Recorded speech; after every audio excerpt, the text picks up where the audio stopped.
अस्सलाम वालेकुम मेरे प्यारे व्यूवर्स। आज आप प्यारी सी मज़ेदार सी रेसिपी देख रहे हैं जो कि बहुत ही शानदार लुक्स में लग रही है। तो आगे हम आपको बताएंगे कि ये रेसिपी हम कैसे बना रहे हैं। तो जी हाँ, ये रेसिपी बनने जा रही है दही वाले बैंगन की रेसिपी। सबसे पहले हमने प्याज और टमाटर को चॉप कर लिया है। अब हमने ये लंबे साइज़ के बैगन ले लिया। आप चाहें तो गोल साइज़ के भी बैगन ले सकते हैं। अब हम इसको पतले पतले स्लाइसेस में इस तरह से कट कर लेंगे। अब इसकी हम मज़ीद कटिंग करेंगे और इस तरीके से हम इसको स्क्वायर शेप में कट कर लेंगे। आप चाहें तो लंबा भी इसको रख सकते हैं, चाहें तो इसको छोटे छोटे पीसेस में भी कर सकते हैं, जैसे कि मैं कर रही हूँ। ये देखिए, हमने इसको कट कर लिया है इसके। और अब इसको हम पानी में डाल देंगे, नमक वाले पानी के अंदर इसको डुबो देंगे ताकि हमारा जो बैगन है काले नहीं हो जाए, क्योंकि नमक वाले पानी में बैगन बिल्कुल सही रहते हैं, नहीं तो बैगन फ़ौरन काटने के बाद इनका कलर जो है वो चेंज हो जाता है, जो कि हमें नहीं चाहिए। इस तरीके से हमने तमाम बैगन को अच्छी तरीके से खुश कर लिया। टिश्यू की मदद से कर लीजिए या आप टॉवल की मदद से इसको अच्छे से खुश करके अब इसके अंदर हम मसाले डाल रहे हैं, जैसे कि मिर्च डाल रहे हैं, थोड़ी सी हल्दी डाल रहे हैं और थोड़ा सा हम यहाँ पर नमक डालेंगे। क्योंकि नमक वाले पानी में रखा था तो इसलिए यहाँ पर हम नमक की मिक़दार थोड़ी सी कम कर रहे हैं। आप भी देख के इस्तेमाल कीजिएगा नमक। और अब इन तमाम चीज़ों को अच्छे तरीके से हाथों की मदद से अच्छी तरीके से तमाम बैगन के ऊपर इसका अच्छा से मसाला लगा लेंगे। ये देखिए, हमने इसके अच्छा सा मसाला लगा लिया है तमाम बैगन के ऊपर, जिसको हमने अच्छी तरीके से कट कर लिया है। अब एक फ्राई पैन ले लेंगे और इसको शैलो फ्राई करेंगे दोनों तरफ से। ये देखिए कितने अच्छे लग रहे हैं हमारे ये बैगन, मसाला लगे हुए बैगन। अब इसको हम, और ये जो रेसिपी है ये 3 स्टेप्स के अंदर कंप्लीट होगी। आप हर स्टेप्स को फॉलो कीजिए और मेरी वीडियो को फुल वॉच कीजिए, तो आपको हर स्टेप बआसानी से पता लग जाएगा। अगर आपने स्किप करके देखा तो आपको पता नहीं चलेगा कि ये रेसिपी किस तरीके से बनी हुई है, ये कंप्लीट हुई है। अब इसको हमने शैलो फ्राई कर लेना है दोनों तरफ से, उलटते पलटते 1 से 2 मिनट के अंदर हमारे जो है एक बैच जो है वो हो जाएगा। इस तरीके से तकरीबन टोटल 5 मिनट लगेंगे आपको ये तमाम बैगन्स को फ्राई करने के लिए। इनको हमें यहाँ पर डीप फ्राई नहीं करना है, यहाँ पर शैलो फ्राई करके अब इसको एक टिश्यू पेपर के अंदर निकाल लीजिए।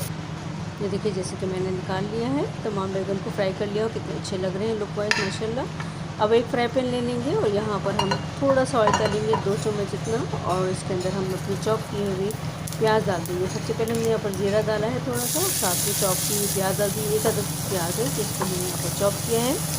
इसको थोड़ा सा सॉफ्ट कर लेंगे। जैसे ही ये अच्छी तरीके से सॉफ्ट हो जाएगी उसके बाद हम इसके अंदर टमाटर अपने ऐड कर देंगे जो कि हमने चॉप किया हुआ था। अब इसके अंदर नमक मिला देंगे और हस्बे जायके इसके अंदर मसाले डालेंगे, जैसे कि मिर्ची है, साथ ही यहाँ पर थोड़ी सी हल्दी भी डाल रहे हैं और थोड़ा सा हमने यहाँ पर नमक का भी इस्तेमाल किया है। और थोड़ा सा हमने पिसा हुआ धनिया भी इसमें डाला है, ऐड किया है। आप चाहेंगे तो इसको स्किप भी कर सकते हैं। और अदरक लहसुन का पेस्ट डाल दिया और इसको अच्छी तरीके से हम कुक कर लेंगे जब तक कि टमाटर और प्याज जो है वो अच्छे तरीके से सॉफ्ट ना हो जाए। इसको थोड़ा सा हम पानी डाल के इसको सॉफ्ट कर दें। और ये देखिए अच्छी तरीके से यहाँ पर हमारे सॉफ्ट हो चुके हैं। तो इसका ये सेकंड प्रोसेस कंप्लीट हुआ, यानी सेकंड स्टेप जो है यहाँ पर इसका कंप्लीट हो गया। थर्ड स्टेप है इसको असम्बल करने का। तो असम्बल किस तरीके से करेंगे, तो हम यहाँ पर हमने 250 ग्राम यहाँ पर हमने दही ले ली है। 300 ग्राम दही है तकरीबन, 250 से थोड़ी सी ज़्यादा है। अब इसमें थोड़ा सा हम इसको अच्छे तरीके से फेंट लेंगे। फेंटने के बाद इसके अंदर हम, अगर थोड़ा सा काढ़ा लगा तो उसके अंदर हल्का सा हम पानी भी ऐड करेंगे। अब हम इस तमाम चीज़ों को असम्बल करेंगे। असम्बल किस तरीके से करेंगे, देखिए आप देख लीजिए कि हमने एक बहुत खूबसूरत सा एक पॉट ले लिया है ट्रांसपेरेंट कांच का, और उसके अंदर ये बहुत ही खूबसूरत लगेगा। इसको हमने बिछा लिया है और अब जो हमने टमाटर और प्याज का जो एक सॉस बनाई थी इसको इसमें शामिल कर देंगे। और अब इसके ऊपर हम अपनी दही डाल देंगे जो हमने फेंटी थी। आप चाहें तो दही के अंदर नमक भी मिला सकते हैं या कुटी हुई मिर्च भी मिला सकते हैं। मैंने यहाँ पर नहीं मिलाई क्योंकि मैंने तमाम चीज़ों में मसाले डाले हैं, इसलिए मैंने यहाँ पर मज़ीद ऐड नहीं किया। अगर आप मज़ीद चटपटा खाना चाहते हैं तो दही के अंदर भी आप नमक और कुटी हुई मिर्च डाल सकते हैं। अब इसको तमाम जो बैगन के जो पीसेस हैं इसके ऊपर हम तमाम कोट कर देंगे। अब इसकी सेकंड लेयर लगाएंगे, जिस तरीके से हमने फर्स्ट लेयर लगाई थी इसी तरह सेकंड लेयर भी लगाएंगे। और इसके ऊपर फिर दोबारा से टमाटर और प्याज की चटनी डाल देंगे। एक तरह से चटनी कह सकते हैं, एक तरह से आप इसका मसाला कह सकते हैं।